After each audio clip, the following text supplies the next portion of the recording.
This really surprised me because we were so far from land.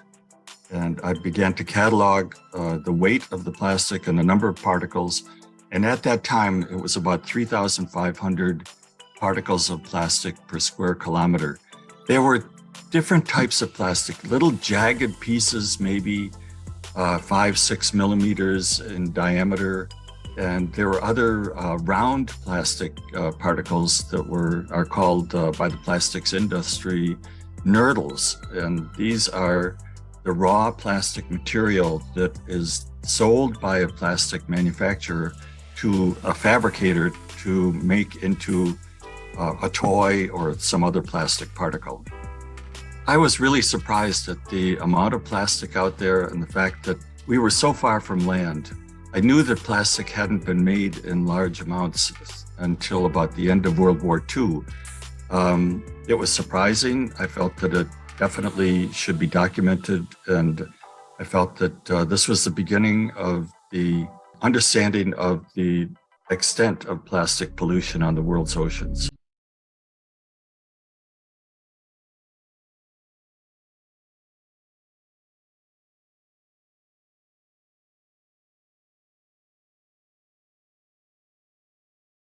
When I put that paper together and sent it off to the journal Science, the senior scientists there at the Oceanographic did not like that paper. They said that I should really stick to biology. Within a few months of that paper being published, I then ran into plastics again.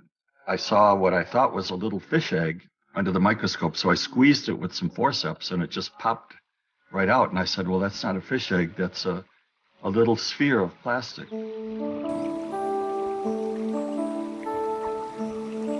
At the Ocean Sciences meeting in 2010 in Portland, Oregon, when they had the session on plastics and they highlighted the first two papers that I wrote in 1972, I said, finally, yes, people are beginning to take this seriously.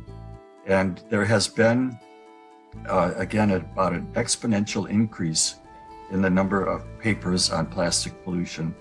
And today we see plastic particles in the Arctic sea ice, at the top of Mount Everest, in the Alps. Everywhere that a scientist looks, there is plastic.